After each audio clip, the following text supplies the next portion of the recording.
La pluie battait contre les vitres de l'hôpital Saint-Antoine quand Anne termina enfin sa 3e garde consécutive. Ses mains tremblaient encore du dernier massage cardiaque, un homme de 40 ans, père de 3 enfants, qu'elle n'avait pas réussi à sauver. 72 heures sans sommeil, le corps vidé, l'âme en lambeaux.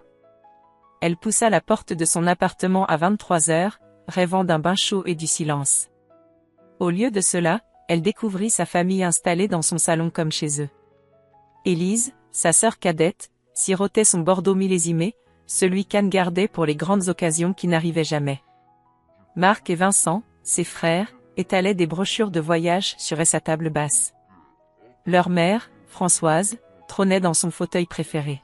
« Ah, enfin!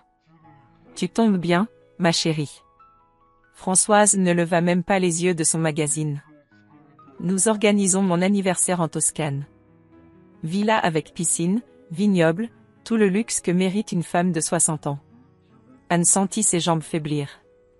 Après 3 jours à sauver des vies, elle rentrait chez elle pour entendre parler de vacances qu'elle ne pourrait jamais s'offrir. « C'est merveilleux, maman. Vous partez quand ? » « La semaine prochaine. 10 jours de pur bonheur. » Élise leva enfin son verre avec un sourire carnassier. « Et devine quoi ? Tu garderas nos petits monstres pendant qu'on se prélasse au soleil. Tu n'as rien d'autre à faire de toute façon. » Le silence qui suivit était assourdissant. Anne regarda ces visages qu'elle chérissait depuis l'enfance, cherchant une trace d'affection, de reconnaissance. Rien. Que de l'indifférence calculée. Je travaille, vous savez. Je sauve des vies. Marc ricana. Allez, Anne. Arrête ton numéro de martyr. Tu as bien besoin de te sentir utile pour une fois. Les mots la giflèrent plus fort que n'importe quelle main. Utile ? Elle qui payait régulièrement leurs dettes, qui gardait leurs enfants sans jamais rien demander, qui sacrifiait ses week-ends pour leurs urgences inventées ? Après leur départ dans un concert de rires et de promesses de cartes postales, Anne s'effondra sur son canapé. C'est là qu'elle aperçut le sac d'Élise, oublié près de la porte. Sa conscience lui disait de ne pas fouiller, mais quelque chose de plus profond la poussait à chercher la vérité. Dans le compartiment secret, ses doigts tremblants trouvèrent des papiers qui changèrent sa vie à jamais. Un contrat d'assurance vie de 500 000 €, au nom d'Emma et Paul, ses enfants. Bénéficiaire en cas de décès de la mère, Élise Moreau. Date de signature, 15 octobre 2023, exactement 2 semaines après l'accident de voiture d'Anne. L'accident où ses freins avaient mystérieusement lâché dans la descente du col de Vence. Anne relut le document 10 fois, espérant halluciner de fatigue. Mais les mots restaient là, imprimés dans une réalité cauchemardesque. Sa propre sœur avait souscrit une assurance sur la vie de ses enfants, pariant sur sa mort prochaine. Son téléphone vibra. Un message d'Élise, « J'ai oublié mon sac chez toi. Garde-le jusqu'à demain, je récupère tout en rentrant de Toscane. PS, les enfants adorent leur nouvelle tante. » Envoyant un baiser. Anne comprit alors avec une clarté terrifiante, il ne l'excluait pas par négligence. Il l'écartait parce qu'elle représentait un obstacle. Un obstacle à éliminer. Dehors, l'orage grondait. Mais dans le cœur d'Anne, quelque chose d'encore plus puissant venait de naître, la certitude qu'elle ne serait plus jamais leur victime. Elle ouvrit son ordinateur et tapa « Vol Paris-Reykjavik, départ demain ». Pour la première fois depuis des années, Anne Dubois souriait. Anne ne dormit pas cette nuit-là. Assise dans sa cuisine, elle fouillait méthodiquement le sac d'Élise sous la lumière crue du néon. Chaque document révélait une nouvelle couche d'horreur soigneusement orchestrée. Des factures de consultation psychiatrique à son nom, datées des 6 derniers mois. Élise, secrétaire médicale à la clinique Sainte-Marie, avait utilisé ses accès pour créer un dossier médical fictif. Dépression sévère, tendance suicidaire, négligence parentale présumée. Le portrait d'une mère instable, dangereuse pour ses propres enfants. Au fond du sac, une chemise marquée « Procédure Emma et Paul D » contenait l'impensable, une demande de tutelle d'urgence, prête à être déposée. Motif invoqué, incapacité mentale de la mère, risque imminent pour les mineurs. 3 témoignages signés par Marc, Vincent et leur mère confirmaient les épisodes psychotiques d'Anne. Tout était calculé, minuté, légal. Il n'attendait plus qu'un prétexte pour frapper. Anne photographia chaque page avec son téléphone, ses mains tremblant de rage froide. Puis elle découvrit le dernier document, celui qui fit s'effondrer son monde, un contrat avec David, son ex-mari. 1 000 € par mois depuis 2 ans pour surveiller et déstabiliser Anne Dubois en vue de la procédure de tutelle. David n'était jamais parti. Il avait été payé pour la détruire psychologiquement. L'aube pointait quand Anne ferma le sac. Elle avait pris sa décision avec une lucidité de cristal. Si sa famille voulait la faire passer pour folle, elle allait leur donner raison. Temporairement. Elle vida son compte épargne, 4 000 € économisés sou par sou, et réserva le premier vol pour Reykjavik. Puis elle composa le numéro de Madeleine, sa voisine de palier. Madeleine? Anne. Écoutez-moi bien. Emma et Paul vont arriver dans 1 heure. Dites-leur que maman a eu une urgence à l'hôpital. Gardez-les jusqu'à ce soir, je vous expliquerai tout en rentrant. Elle ne mentait qu'à moitié. L'urgence, c'était elle. Avant de partir, Anne laissa une lettre sur la table du salon, à côté des brochures de Toscane abandonnées. Profitez bien de votre voyage. Moi aussi, je profite du mien. Ne me cherchez pas. L'avion décolla sous un ciel gris parisien. Anne regardait sa ville s'éloigner, emportant avec elle 35 ans de mensonges et de manipulations. Dans son sac, caché sous ses affaires, le précieux dossier d'Élise constituait sa seule arme. Mais ce n'était pas seulement la fuite qui l'avait poussée vers l'Islande. Durant sa nuit d'insomnie, elle avait fouillé dans ses souvenirs d'enfance, cherchant des indices qu'elle avait toujours ignorés. Pourquoi sa mère devenait-elle livide chaque fois qu'elle mentionnait vouloir voyager dans les pays nordiques? Pourquoi ces crises d'angoisse commençaient-elles invariablement quand Anne parlait de ses rêves de grand froid et d'aurore boréale? Et surtout, pourquoi ce médaillon en argent, seul souvenir de sa petite enfance, portait-il des inscriptions runiques que personne dans sa famille ne savait déchiffrer? L'hôtesse annonça la descente vers Keflavik. En bas, l'Islande s'étendait comme un monde primitif, balayé par les vents et sculpté par les glaciers. Anne sentit quelque chose d'étrange remuer en elle, une reconnaissance viscérale qu'elle ne s'expliquait pas. À l'aéroport, elle cherchait la sortie quand une voix l'interpella en français. « Excusez-moi, vous êtes bien Anne Dubois ?» Elle se retourna pour découvrir un homme d'une 40aine d'années, aux cheveux blonds argentés et aux yeux d'un bleu arctique. Grand, solidement bâti, il portait un costume sombre qui contrastait avec le décor volcanique visible par les baies vitrées. « Vous vous trompez de personne. »« Je ne crois pas. » Il sortit une photo de sa poche. Un enfant, vers 5 ans, tenant la main d'une femme blonde qu'elle ne reconnaissait pas. « Je m'appelle Björn Eriksson. Je suis avocat international, et je vous cherche depuis très longtemps. » Le sol sembla se dérober sous les pieds d'Anne. La femme sur la photo lui ressemblait trait pour trait. « Qui êtes-vous? Et qui est cette femme ?» Björn la regarda avec une intensité troublante, comme s'il voyait un fantôme prendre vie. « Cette femme était votre vraie mère. Et moi, je suis celui qui va vous révéler qui vous êtes vraiment. » Björn conduisait en silence sur la route déserte qui serpentait entre les champs de lave noire. Anne serrait la photo contre sa poitrine, étudiant chaque détail du visage de cet inconnu qui portait ses traits. Les mêmes yeux verts, la même fossette au menton, le même sourire en coin qu'elle voyait dans le miroir chaque matin. « Où m'emmenez-vous ? » ?»« Chez moi.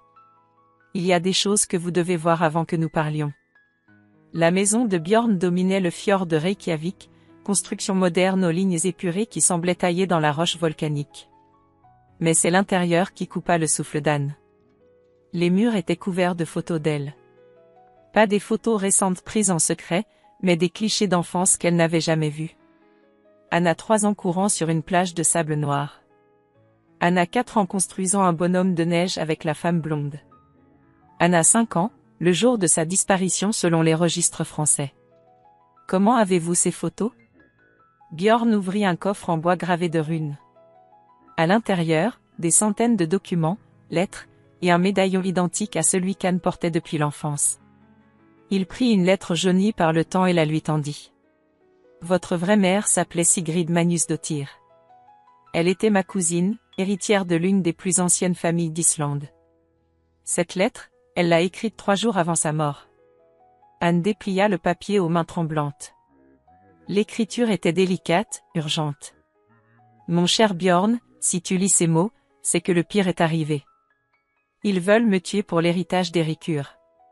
Je confie Anna à cette famille française en pensant la sauver, mais je me trompe peut-être. Veille sur elle. Un jour, elle reviendra en Islande. Son sang l'appellera. Protège-la comme j'aurais dû le faire. Elle est tout ce qui reste de notre lignée. Sigrid. Le monde vacilla autour d'Anne. 30 ans de mensonges s'effondraient d'un coup. Érikur était votre père biologique. Sigrid et lui n'étaient pas mariés, mais leur amour était légendaire en Islande. Quand elle est tombée enceinte, certains membres de la famille ont vu d'un mauvais œil cette union qui changerait l'ordre de succession. Bjorn sortit un autre document du coffre. Un testament, daté de 6 mois plus tôt. Érikur est mort en janvier. Cancer du poumon, foudroyant. Mais avant de mourir, il a tout légué à sa fille Anna, née en France sous le nom d'Anne Dubois. 15 millions d'euros, 3 propriétés en Islande, et les parts majoritaires dans la compagnie maritime Magnusson. Anne sentit ses jambes la lâcher. Bjorn la rattrapa et l'aida à s'asseoir. Votre famille française le sait depuis mars. Un notaire parisien les a contactés pour vous retrouver. C'est là que tout a basculé.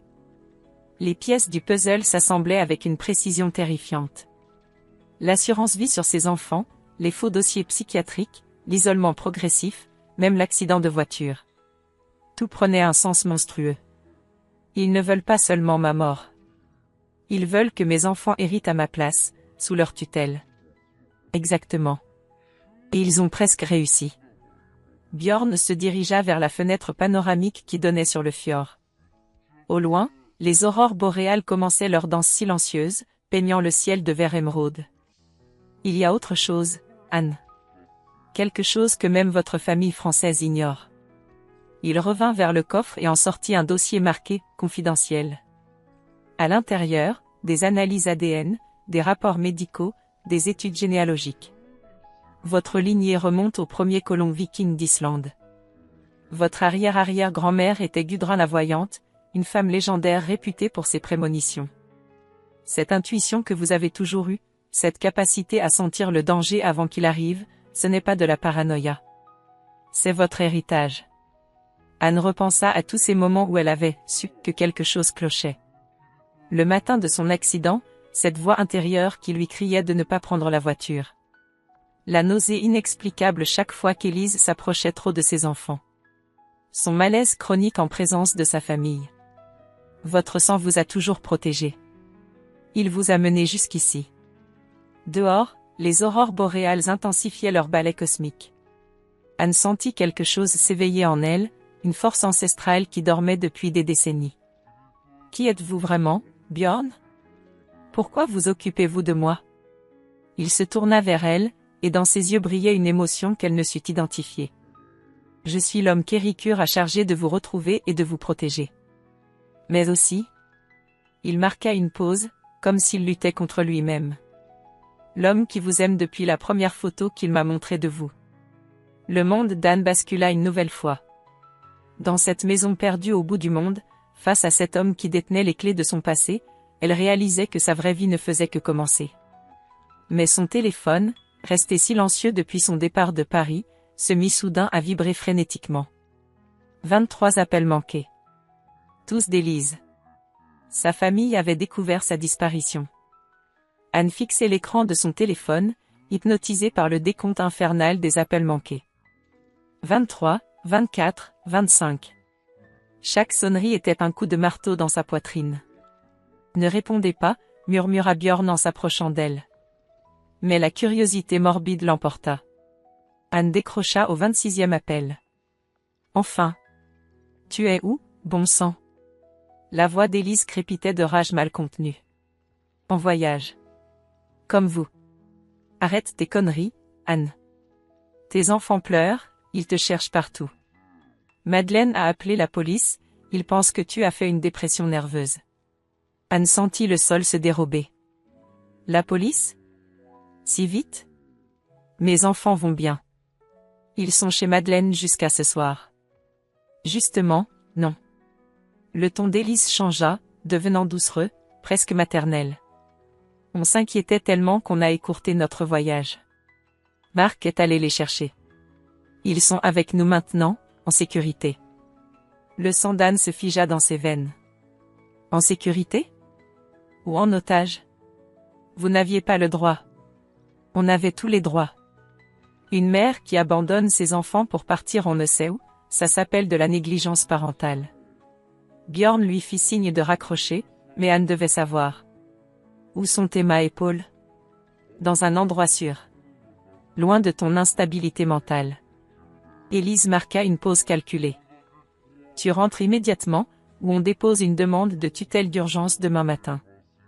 Avec tes antécédents psychiatriques, ça ne devrait pas poser de problème. La ligne se coupa. Anne resta figée, le téléphone collé contre l'oreille, écoutant la tonalité comme une sentence de mort. Ils ont mes enfants, chuchota TL. Björn prit le téléphone de ses mains tremblantes et le posa sur la table. Nous allons les récupérer.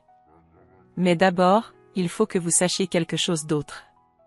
Il ouvrit son ordinateur portable et tapa une adresse. L'écran afficha la page d'un journal local français, daté de la veille. Disparition inquiétante d'une mère de famille à Paris.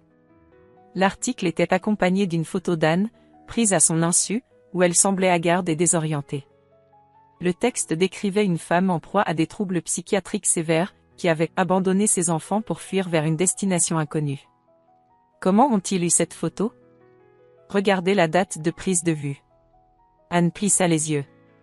Le cliché avait été pris 3 semaines plus tôt, à la sortie de l'hôpital après une garde de nuit particulièrement éprouvante. Elle se souvenait de ce jour, elle avait perdu 2 patients en l'espace de quelques heures. Ils me surveillent depuis des semaines. Ils attendaient le bon moment pour frapper. Björn fit défiler l'article. Plus bas, des témoignages accablants de proches inquiets décrivaient Anne comme une mère négligente, instable, qui parlait de plus en plus de partir loin et négligeait ses responsabilités. Votre ex-mari a donné une interview hier soir à la télévision locale. Une nouvelle fenêtre s'ouvrit. David, son visage familier déformé par une expression de tristesse feinte, parlait face caméra. Anne traverse une période très difficile. Je m'inquiète pour Emma et Paul. Ces derniers mois, elle devenait de plus en plus imprévisible. Anne sentit la nausée la submerger. David, qu'elle n'avait pas vu depuis 2 ans, qui prétendait s'inquiéter pour des enfants qu'il avait abandonnés sans un regard en arrière. Il n'était jamais parti, n'est-ce pas? Non. Nous avons enquêté sur lui ces dernières semaines. Il vit à Meaux, à 40 km de chez vous. Il a un nouvel appartement, une nouvelle voiture. Financé par qui, à votre avis? La réponse était évidente. Sa famille l'avait payé non seulement pour la détruire psychologiquement, mais aussi pour jouer le rôle du père inquiet quand le moment serait venu. Anne se leva brusquement et se dirigea vers la fenêtre. Dehors, la nuit islandaise étendait son manteau d'étoiles sur le paysage lunaire. Quelque part, à des milliers de kilomètres, ses enfants étaient prisonniers de gens qui voulaient sa mort. Il faut que je rentre. Maintenant. Pas encore. Si vous rentrez dans cet état, vous leur donnez exactement ce qu'ils veulent, une mère paniquée, instable, qui confirme leur version des faits. Björn s'approcha et posa une main apaisante sur son épaule. Nous rentrerons ensemble demain. Mais préparés. Avec des preuves. Avec un plan. Anne ferma les yeux et laissa les larmes couler librement pour la première fois depuis des années. 35 ans d'amour familial s'effondraient dans cette cuisine islandaise, révélant la vérité monstrueuse, elle n'avait jamais été leur fille. Elle avait été leur proie. Son téléphone vibra à nouveau. Un message d'un numéro inconnu. Maman, on a peur. Où tu es? Ils disent que tu ne reviendras peut-être jamais. Emma. Anne hurla de rage et de douleur, un cri primitif qui résonna dans la maison silencieuse. Mais dans ce cri, Björn reconnut autre chose, l'éveil de la guerrière viking qui sommeillait en elle. La vraie bataille ne faisait que commencer. L'avion atterrit à Roissy sous un ciel plombé. Anne n'avait pas dormi du voyage, ses doigts crispés sur une enveloppe Kraft que Björn lui avait remise avant l'embarquement. À l'intérieur, les pièces d'un puzzle qui allait détruire sa famille aussi méthodiquement qu'ils avaient tenté de la détruire. Souvenez-vous, lui avait dit Björn en la regardant dans les yeux. Vous n'êtes plus Anne la victime. Vous êtes Anna Eriksdottir, héritière des Vikings. Votre sang a traversé 1000 tempêtes. Dans le taxi qui l'emmenait vers Paris, Anne ouvrit l'enveloppe. Le premier document la glaça, un rapport de détective privé sur David, daté de 6 mois plus tôt. Son ex-mari n'avait pas disparu par lâcheté. Il avait été recruté par Élise dès leur divorce pour une mission précise, détruire psychologiquement Anne jusqu'à la rendre inapte à élever ses enfants. Le plan était diabolique. David devait créer un traumatisme d'abandon, puis réapparaître au moment voulu comme le père inquiet, prêt à récupérer la garde. En échange, 50 000 € et une part sur l'héritage islandais quand Anne serait éliminée. Mais le plus choquant était encore à venir. Les photos montraient David en compagnie d'une femme brune. Pas n'importe laquelle, docteur. Sophie Lemaire, la psychiatre qui avait signé les faux diagnostics d'Anne. Ils vivaient ensemble depuis 1 an. Anne comprit alors l'ampleur de la conspiration. Élise n'avait pas seulement falsifié des consultations. Elle avait corrompu une vraie psychiatre pour authentifier le dossier médical. David séduisait le médecin pendant qu'Élise fabriquait les preuves. Un complot à 3 têtes, parfaitement orchestré. Le taxi s'arrêta devant l'immeuble familial de sa mère. Anne descendit, transformée. Plus de tremblements, plus de doutes. Elle portait en elle la force de génération de guerriers nordiques. La porte s'ouvrit avant qu'elle frappe. Élise l'attendait, un sourire venimeux aux lèvres. Tiens, notre fugueuse qui revient à la raison. Anne entra sans répondre, balayant du regard le salon où toute sa famille était rassemblée. Ses frères Marc et Vincent, sa mère Françoise, et dans un coin, David avec une expression de fausse compassion qui lui donnait envie de vomir. Où sont mes enfants? En sécurité. Loin de ton influence destructrice. Marc croisa les bras, prenant son air de patriarche autoproclamé. Anne sortit calmement une première photo de son sac. Le cliché montrait David et Élise dans un café, 3 semaines avant son départ officiel. Ils comptaient des billets. Vous voulez qu'on parle d'influence destructrice? Le silence qui suivit était assourdissant. Élise pâlit mais garda contenance. Je ne vois pas de quoi tu parles. Anne aligna méthodiquement d'autres photos sur la table basse. David sortant d'un hôtel avec Dr. Lemaire. Élise dans les bureaux de la clinique Sainte-Marie à 3 heures du matin, consultant des dossiers qu'elle n'avait pas le droit de voir. Marc déposant un chèque de 20 000 € sur un compte au nom de David. J'ai aussi les enregistrements audio, mentit-elle avec un aplomb qui la surprit elle-même. David se leva brusquement, la panique dans les yeux. Anne, écoute, je peux tout expliquer. Assieds-toi. Sa voix claqua comme un fouet. Tu expliqueras devant le juge. Elle sortit alors le document qui allait tous les anéantir, une copie du testament d'Érikur Magnusson, traduit et certifié conforme par un notaire français. 15 millions €. 3 propriétés en Islande. Part majoritaire dans une compagnie maritime. Tout ça au nom d'Anna Eriksdottir, née Anne Dubois. Sa mère se leva si brusquement qu'elle renversa sa tasse de thé. C'est impossible. Tu n'es que... Que quoi, maman? Anne la fixa avec une intensité glaciale. Que votre fille adoptive? Celle que vous avez recueillie pour récupérer l'héritage de ses vrais parents? Les masques tombaient un à un. Vincent regardait le testament avec des yeux ronds, calculant déjà sa part du butin qui lui échappait. Tu ne peux pas prouver. Si. Anne sortit une dernière enveloppe, celle qu'elle gardait pour la fin. Lettre de Sigrid Magnusdottir, ma vraie mère, écrite avant sa mort. Elle explique comment vous l'avez empoisonnée pour récupérer sa fille et l'héritage qu'elle représentait. Cette fois, sa mère s'effondra littéralement dans son fauteuil. On voulait juste t'offrir une famille. Vous vouliez l'argent. Vous avez toujours voulu l'argent. Anne ramassa ses documents et se dirigea vers la porte. Mais avant de sortir, elle se retourna une dernière fois. Ah, j'oubliais. Mes enfants. Vous avez exactement 1 heure pour me dire où ils sont. Sinon, ces documents arrivent directement chez le procureur de la République. Tentative de meurtre, escroquerie en bande organisée, séquestration de mineurs. Vous risquez combien? 20 ans? Elle claqua la porte, laissant derrière elle un silence de mort.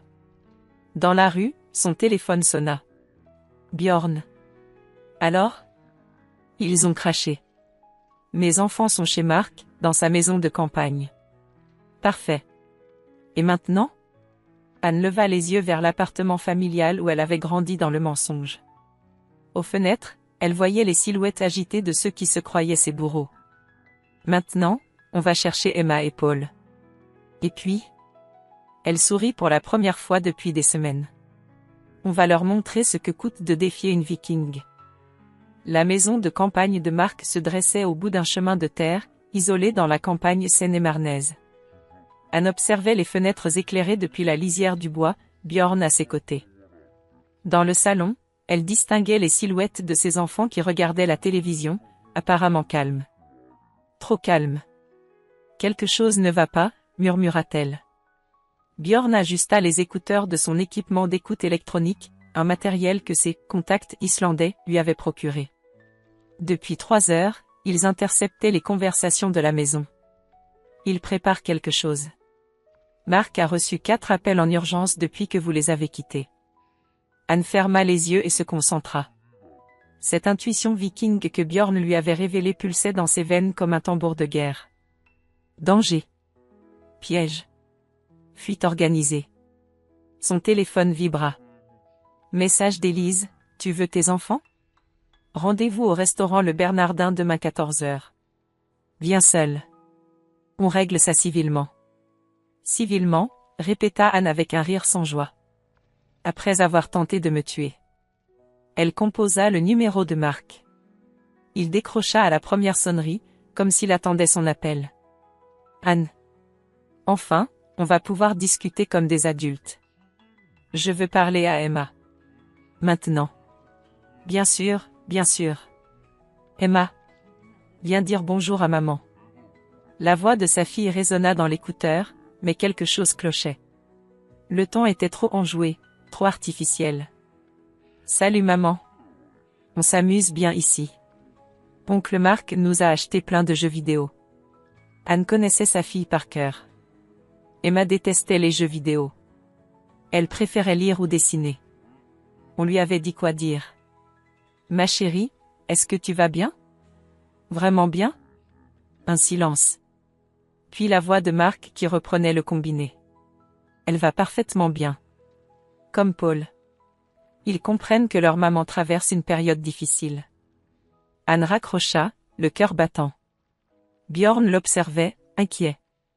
Ils leur ont fait un lavage de cerveau. Mes enfants croient que je suis malade. Nous devons agir cette nuit. Avant qu'ils les emmènent ailleurs. Mais au moment où ils s'apprêtaient à s'approcher de la maison, 3 voitures surgirent dans l'allée. Anne reconnut immédiatement la première, celle d'Élise. Les 2 autres étaient inconnus, mais les hommes qui en sortirent n'avaient rien de familial. Qui sont ces types? Bjorn régla ses jumelles dans l'obscurité. Son visage se durcit. Des professionnels. Votre famille a engagé des mercenaires. Anne sentit son sang se glacer. Ils étaient prêts à tout, absolument tout, pour éliminer la menace qu'elle représentait. Dans la maison, l'agitation était palpable. À travers les fenêtres, ils virent Élise parler avec animation aux hommes en costume, leur montrant des photos. Des photos d'Anne. Ils organisent ma disparition définitive, chuchota TL. C'est alors que Bjorn sortit son téléphone et composa un numéro. La conversation se déroula en islandais, rapide et intense. Quand il raccrocha, son expression avait changé. Mais, contact arrive dans 20 minutes. Il est temps que vous sachiez qui je suis vraiment. Anne le fixa, une nouvelle angoisse lui serrant la gorge. Je ne suis pas seulement avocat international. Je travaille pour les services secrets islandais. Votre père, Eiríkur, était un informateur pour plusieurs gouvernements européens. Sa fortune provenait autant de ses affaires légales que de ses activités parallèles. Le monde d'Anne vacilla une nouvelle fois. Vous m'avez menti? Je vous ai protégé. Depuis que votre famille a contacté des mercenaires pour vous éliminer, cette affaire relève de la sécurité internationale. 3 véhicules noirs arrivèrent silencieusement, tous feux éteints. Des hommes en équipement tactique en descendirent, se déployant autour de la maison avec une précision militaire. Qui sont-ils? Des amis. L'héritage d'Héricure comprend des informations que plusieurs gouvernements veulent récupérer. Vous protéger, c'est protéger des secrets d'État. Les événements s'enchaînèrent alors avec une rapidité foudroyante. Les « amis » de Bjorn neutralisèrent les mercenaires en moins de 5 minutes, dans un silence spectral. À l'intérieur, Mark et Élise furent maîtrisés avant même de comprendre ce qui leur arrivait. Anne courut vers la maison, le cœur battant. Elle trouva Emma et Paul dans leur chambre, terrorisés mais indemnes. « Maman !» Emma se jeta dans ses bras. « Il disait que tu étais malade, que tu ne pouvais plus t'occuper de nous. Tout va bien maintenant, ma chérie. Tout va bien. » Mais en redescendant au salon, Anne découvrit une scène qui la figea. Élise, menottée, la regardait avec une haine pure. « Tu crois avoir gagné? Tu ne sais même pas qui tu es vraiment. » Un des hommes de Bjorn s'approcha et murmura quelque chose à l'oreille d'Anne. Ce qu'elle entendit la fit chanceler. « Votre voisine Madeleine. Elle n'est pas ce qu'elle prétend être. » « Que voulez-vous dire? » Bjorn prit sa main, son visage grave. « Madeleine Eriksdottir. La sœur de votre père. Elle vous surveille et vous protège depuis 30 ans. Sur ordre d'Héricure. » Anne sentit le sol se dérober sous ses pieds. Madeleine, sa gentille voisine de palier, celle qui gardait ses enfants, qui l'écoutait se plaindre de sa famille, était sa tante. Depuis toujours. « Toute ma vie est un mensonge, » murmura-t-elle. « Non, » répondit Bjorn en la prenant dans ses bras. « Toute votre vie était une protection. Jusqu'à aujourd'hui. » Dehors, les sirènes de police commençaient à résonner dans la nuit. La bataille était finie. Mais pour Anne, la vraie vie ne faisait que commencer. Anna Eriksdottir regardait Emma et Paul jouer dans la neige devant leur nouvelle maison, une magnifique demeure en pierre et bois qui dominait le fjord. Leur rire résonnait dans l'air cristallin, mélodieux comme une symphonie de liberté reconquise. Leurs cheveux avaient pris des reflets plus clairs sous le soleil nordique, et leur peau s'était adaptée au froid avec une facilité qui confirmait leur héritage viking. La transformation n'était pas que physique. Emma, autrefois timide et anxieuse, dirigeait maintenant une classe de peinture pour enfants islandais. Ses toiles représentaient des aurores boréales d'une beauté saisissante, comme si le sang artistique de ses ancêtres coulait enfin librement dans ses veines. Paul avait découvert sa passion pour l'escalade sur glace et parlait déjà couramment l'islandais avec l'accent chantant des locaux. « Maman! Regarde !» Emma brandit fièrement un bonhomme de neige parfaitement sculpté. « Je l'ai appelé Viking. » Anna sourit, caressant instinctivement le pendentif runique qu'elle portait désormais ouvertement. Le même que sa vraie mère avait porté, transmis de génération en génération depuis 1000 ans. À l'intérieur, la maison résonnait des préparatifs de mariage. Demain, Anna épouserait Bjorn dans une cérémonie traditionnelle islandaise, sous les aurores boréales. Mais aujourd'hui était particulier pour une autre raison. La sonnette retentit. Anna ouvrit la porte et découvrit une femme âgée, voûtée, aux cheveux blancs tirés en chignon strict. Françoise. Sa mère adoptive avait vieilli de 10 ans en 12 mois. « Anna, puis-je entrer ?» Anna hésita une seconde, puis s'effaça pour la laisser passer.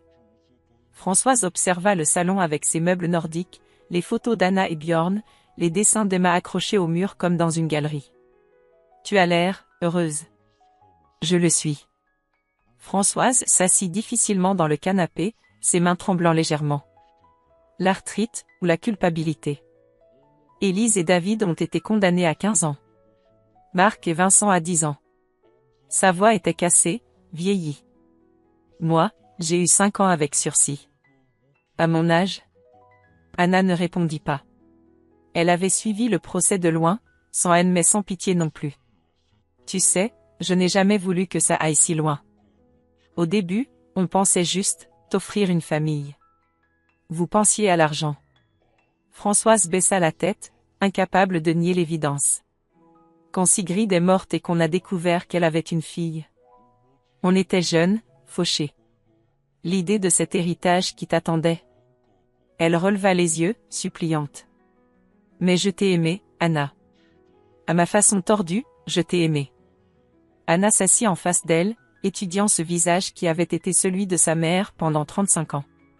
Elle cherchait de la colère en elle, de la rancune. Elle ne trouvait qu'une tristesse immense. Je sais. C'est pour ça que je te pardonne. Françoise éclata en sanglots, un torrent de larmes accumulées depuis des mois. Je ne mérite pas ton pardon.